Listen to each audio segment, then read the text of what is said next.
सो CSS के Pakistan affairs का जो एक थीम है इकोनॉमी ऑफ पाकिस्तान और इकोनॉमिक इश्यूज़ ऑफ पाकिस्तान, तो उसके अंडर में उस थीम के अंडर कुछ क्वेश्चंस जो आए हैं पाकिस्तान अफेयर्स के पेपर में, वो मैं इस वीडियो के अंदर डिस्कस करूँगा। तो 2023 के अंदर एक क्वेश्चन आया था पाकिस्तान अफेयर्स के पेपर में, industrialisation is the backbone of modern economic system and uplifts the standard of living of the masses. Elaborate causes for the hindrance of industrial development in Pakistan. तो सबसे पहले इसका इंट्रोडक्शन है कि इंडस्ट्रियलाइजेशन जो है it plays an important role in transforming an economy which depends on agriculture into a modern and self sustaining economic system. तो mostly industrialisation जो इंडस्ट्रियल रिवॉल्यूशन भी आया था वो कैसे आया था, पहले most of the countries use to rely on agriculture, और उसके बाद जब इंडस्ट्रीज़ डेवलप हुई, इंडस्ट्रियल रेवोल्यूशन आया, तो it played an important role in transforming the economies of countries. तो अब उसके जो काजेज़ हैं which impede industrial development in Pakistan, they are listed below. सबसे पहले most important cause which plays an important role in the underdevelopment of economy of Pakistan, तो वो कौन सा है? सबसे पहले we have the energy crisis. अब एनर्जी क्राइसिस जो हैं और इंफ्रास्ट्रक्चरल डिफिशेंसीज, इनकी वजह से जो इंडस्ट्रियल डेवलपमेंट होती है, इंडस्ट्रियलाइजेशन होती है, वो हैम्पर होती है। अब अनरिलायबल पावर सप्लाई होगा, अगर अनरिलायबल पावर सप्लाई होगा तो फिर इंडस्ट्रीज़ वर्क नहीं कर सकेंगी, फ्रीक्वेंट लोड शेडिंग होगी तो सही से काम नहीं कर सकेंगी, और दूसरा हाई इलेक्ट्रिसिटी कॉस्ट। अब पाकिस्तान के अंदर जो नॉर्मल सिर्फ हाउस होल्ड्स हैं, उनका जो इलेक्ट्रिसिटी का एक्सपेंस है वो भी 20,000 तक आ जाता है। तो अगर आप 20,000 एक नॉर्मल हाउस होल्ड का एक्सपेंस है, सिर्फ इलेक्ट्रिक एक्सपेंस है, तो आप इससे ये अंदाज़ा लगाएं कि एक इंडस्ट्री अगर नॉर्मली अगर स्मॉल एंड मीडियम इंटरप्राइजेस की बात करें तो वो उससे 10 गुना या 20 गुना ज़्यादा होंगी। अगर 10 गुना ज़्यादा तो 2 लाख रुपए का तो सिर्फ इलेक्ट्रिसिटी कॉस्ट होगी। तो it is also the electricity cost is also hampering industrialisation in Pakistan और frequent load shedding and unreliable power supply. और उसके बाद वी हैव इंफ्रास्ट्रक्चरल डिफिशेंसीज। अब इंफ्रास्ट्रक्चरल डिफिशेंसीज होंगी inadequate transport and logistic infrastructure. अब government public sector transport अगर होगी नहीं, तो जो गुड्स की ट्रांसपोर्ट होगी वो प्राइवेट सेक्टर के थ्रू होगी, प्राइवेटली कंपनीज़ जो होंगी वो फाइनेंस करेंगी। अगर उस फाइनेंस में अगर वो इतना खर्चा कर देंगी तो फिर उन्हें इतना प्रॉफिट नहीं होगा, प्रॉफिट ज़्यादा नहीं होगा तो वो टैक्स नहीं पे करेंगी ज़्यादा, तो टैक्स की मार्जिन कम होगी तो इवेंचुअली इकोनॉमिक डेवलपमेंट जो होगी वो हैम्पर होगी। और दूसरा जो फैक्टर है it is inconsistent and short sighted industrial policies. अब फ्रीक्वेंटली टैक्स रिजीम्स जो होते हैं, टैरिफ स्ट्रक्चर्स जो होते हैं, they are changed due by the change of government. और अब इनकन्सिस्टेंट टैक्स पॉलिसीज़ होंगी, कोई पब्लिक सेक्टर में अगर जो चीज़ जिसकी डिमांड ज़्यादा होगी अगर उस पर टैक्सेस ज़्यादा आ जाएंगे तो फिर प्रॉफिट कम होगा। तो इस लिहाज से भी इंडस्ट्रियलाइजेशन जो होती है वो हैम्पर होती है और इकोनॉमिक डेवलपमेंट जो होती है वो कम होती है। जो सबसे बेसिक फार्मूला है वो ये है कि जितनी इंडस्ट्रियलाइजेशन ज़्यादा होगी उतनी ही इकोनॉमिक डेवलपमेंट जो है वो ज़्यादा होगी। अब अगर ऐसी कंडीशंस पैदा होंगी जिससे इंडस्ट्रियलाइजेशन हैम्पर होगी, तो अगर इंडस्ट्रियलाइजेशन हैम्पर होगी तो इवेंचुअली इकोनॉमिक डेवलपमेंट जो होगी वो भी हैम्पर होगी। और दूसरा जो काज है weak implementation of policies. Pakistan में इम्प्लीमेंटेशन जो पॉलिसीज़ की हैं वो वीक हैं, इसकी वजह से इंडस्ट्रियलाइजेशन जो है वो हैम्पर होती है, वो सफ़र करती है। और दूसरा जो इम्पोर्टेंट काज है which hamper the industrialisation in Pakistan is political instability. अब पॉलिटिकल इंस्टेबिलिटी होगी जहाँ पर गवर्नेंस इश्यूज़ होंगे, तो इंडस्ट्रीज़ जो होंगी, मल्टीनेशनल कंपनीज़ जो होंगी, they will not invest in those countries जहाँ पर पॉलिटिकल इंस्टेबिलिटी होगी, क्योंकि कोई भी बिजनेसमैन होगा वो ये सोचेगा कि हम अगर capital bulk of capital invest कर रहे हैं तो कल को अगर पॉलिटिकल इंस्टेबिलिटी होगी, टैक्स रिफॉर्म्स होंगे या पॉलिसीज़ चेंज होगी तो हमें हमारी इंडस्ट्रीज जो हमने कैपिटल जहाँ पर लगाया है, इन्वेस्ट किया है, वो तो डूब जाएगा। So it will eventually discourage investors from investing in political instable countries. और दूसरे जो इश्यूज़ हैं, गवर्नेंस इश्यूज़ हैं, जैसे करप्शन है। अब करप्शन होगी तो अगर कोई लाइसेंस लेना चाहता है किसी भी कंपनी के लिए, किसी भी इंडस्ट्री के लिए, अगर उसे उसमें ही अगर ब्राइब देनी होगी या उसमें कमीशंस देने होंगे तो इवेंचुअली दे विल वो भी इंडस्ट्रियलाइजेशन को हैम्पर करेंगी। रेट टेपिज्म कहते हैं, जो ब्यूरोक्रेटिक डिलेज़ होते हैं वो अगर होंगे तो भी इंडस्ट्रियलाइजेशन जो होगी वो हैम्पर होगी, उस सफ़र करेगी। और दूसरा जो इम्पोर्टेंट फैक्टर है वो है lack of technological advancement and research and development. अब टेक्नोलॉजिकल एडवांसमेंट नहीं होगी, we will still be relying on those machineries which we were using in 1990s and till today we are relying on those machineries. तो जो product हम बनाएंगे it will also not compatible with the international market. तो अगर international market से हमारे goods जो होंगे वो कॉम्पीट नहीं कर पाएंगे तो हम उन्हें एक्सपोर्ट नहीं कर पाएंगे।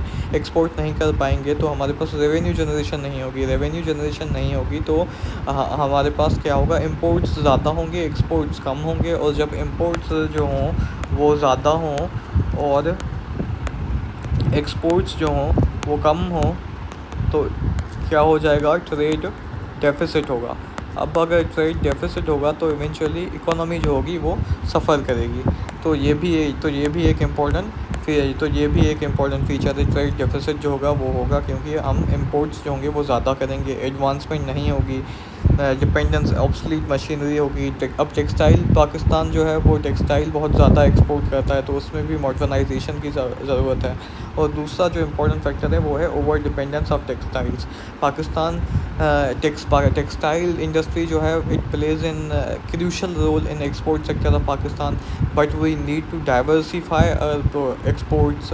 अब 60% जो एक्सपोर्ट्स हैं पाकिस्तान का आता है वो आर टेक्सटाइल बेस्ड। अब अगर 60% टेक्सटाइल बेस्ड हैं तो कल को अगर कोई क्लाइमेट चेंज की वजह से या फ्लड्स की वजह से कॉटन की जो ग्रोथ है, कॉटन की प्रोडक्शन जो है वो कम होती है, तो कॉटन की प्रोडक्शन कम होगी तो फिर टेक्सटाइल जो होगा वो इफ़ेक्ट होगा। अब टेक्सटाइल इफ़ेक्ट होगा तो इवेंचुअली पाकिस्तान के एक्सपोर्ट्स इफ़ेक्ट होंगे। सिर्फ एक ही इंडस्ट्री पर हम रिलाई कर रहे हैं, क्लाइमेट चेंज की वजह से अगर उस पर कोई इफ़ेक्ट होगा तो इवेंचुअली इकोनॉमी जो होगी वो सफ़र करेगी। तो इसलिए हमें चाहिए कि डाइवर्सिफाई करें हम अपने एक्सपोर्ट्स को। एक्सपोर्ट्स डाइवर्सिफाई कैसे होंगे, इंडस्ट्रियलाइजेशन जब होगी तब होंगे। इंडस्ट्रियलाइजेशन कब होगी, जब ऐसा एनवायरनमेंट, पॉलिटिकल स्टेबिलिटी होगी, गवर्नेंस इश्यूज़ ना हो, तब भी ये पॉसिबल होगा। और दूसरा जो इम्पोर्टेंट फैक्टर है it is poor access to finance and capital. अब इंटरप्राइजेज़ जो होती हैं, जो कंपनीज़ होती हैं वो या तो स्मॉल होती हैं, mostly small and medium enterprises होते हैं, और कुछ लार्ज इंटरप्राइजेज़ होते हैं जो एलीट फैमिलीज़ जो होती हैं उनके होते हैं।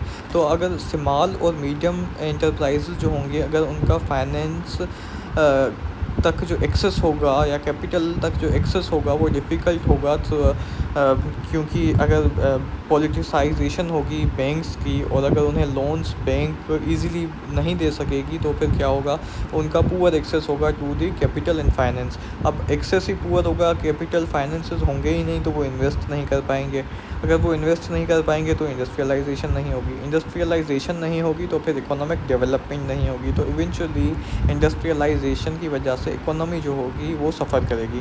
तो फ्लॉट ऑपरेशंस जो हैं, जैसे ज़रूरी तरक्की बैंक हैं, तो जो लोन्स प्रोवाइड किए जाते हैं they are mostly on political grounds rather than on commercial merit. तो ये भी एक इम्पॉर्टेंट फैक्टर है जिसकी वजह से इंडस्ट्रियलाइजेशन जो है वो सफ़र करती है। और दूसरा low human capital and skill gap. अब mismatch between education output and industrial requirements, ये एक बहुत इंपॉर्टेंट पॉइंट यहाँ पर लिखी हुई है कि कौन सी point, mismatch between education and industrial requirement. अब इंडस्ट्री आपसे रिक्वायर करती है एक्सपीरियंस। अब कोई बच्चा एजुकेशन लेकर 5 साल तक किसी यूनिवर्सिटी में पढ़कर जब वो फील्ड के अंदर आता है तो उसे कहते हैं कि आपका एक्सपीरियंस क्या है। आप कोई फ्रेश ग्रेजुएट है, दे लेक एक्सपीरियंस, उनकी नॉलेज का नॉलेज कितनी भी ज़्यादा उनके पास हो, लेकिन अगर उनके पास जो इंडस्ट्री की रिक्वायरमेंट है, जो एक्सपीरियंसेस हैं, जो फील्ड में जैसे उन्हें काम करना है, जो स्किल्स हैं वो नहीं होंगी, तो मिसमैच होगा between education and the industrial requirement. तो this is also a reason behind the unemployment है। जैसे इंडस्ट्रियलाइजेशन जो है जो रिक्वायरमेंट्स हैं उनकी वो मैच नहीं हो पाती, तो इसी वजह से लो ह्यूमन कैपिटल की वजह से टेक्निकल एजुकेशन नहीं होती, वोकेशनल ट्रेनिंग्स नहीं होती स्टूडेंट्स को, तो उसकी वजह से भी इंडस्ट्री सफ़र करती हैं। इंडस्ट्री सफ़र करती हैं तो फिर इकोनॉमिक डेवलपमेंट सफ़र करती है।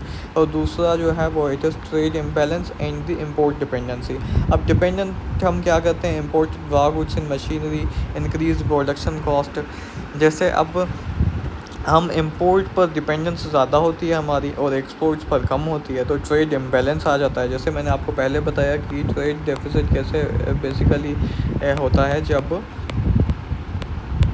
ट्रेड डेफिसिट तब होता है जब it is basically the difference between exports and imports. अब अगर इम्पोर्ट्स जो हम करते हैं इट इज़ ऑफ 100 बिलियन और इम्पोर्ट्स हमने की 100 बिलियन की, और एक्सपोर्ट जो की वो हमने की 10 बिलियन की, तो हमारा जो ट्रेड डेफिसिट होगा वो कितना हो जाएगा, 90 बिलियन। अब 90 बिलियन अगर ट्रेड डेफिसिट होगा तो it is a very huge number. तो कंट्री की जो इकोनॉमी होगी वो सफ़र करेगी। क्यों सफ़र कर रही है यहाँ पर इकोनॉमी, क्योंकि हमारे पास इतने एक्सपोर्ट हमने नहीं की, ऐसे गुड्स हमारे पास नहीं थे जो हम एक्सपोर्ट कर सकें। तो अगर हम भी एक्सपोर्ट नहीं कर पाए तो फिर हमारी इंडस्ट्री जो होगी वो सफ़र करेगी और इकोनॉमी जो होगी हमारी वो सफ़र कर रही है। इसकी वजह से because we lack the diversification of exports, तो इसकी वजह से क्या हो रहा है, ट्रेड इम्बैलेंस हो रहा है या ट्रेड डेफिसिट होता है। और दूसरा inefficient industrial zones and bureaucracy. अब ब्यूरोक्रेटिक रेड टेपिज्म हो गई, जैसे ब्यूरोक्रेटिक डिलेज हो गई, commissions, bribery, these are the unfortunate problems which people businessman face in Pakistan. और इसकी वजह से और इनएफिशिएंट इंडस्ट्रियल जोन से, अगर जो इंडस्ट्रीज़ हैं दे आर इनएफिशिएंट, अगर वो कुछ गुड्स बना भी रही हैं they are not of good quality that they can be exported abroad. So these are the reasons due to which Pakistan is lagging behind in industrialisation, और these are the causes of hindrances in industrial development in Pakistan. अगर ये सारी points हम लिख दें एक question के अंदर, जो क्वेश्चन 2023 के अंदर आया, तो I think we can fetch good marks up to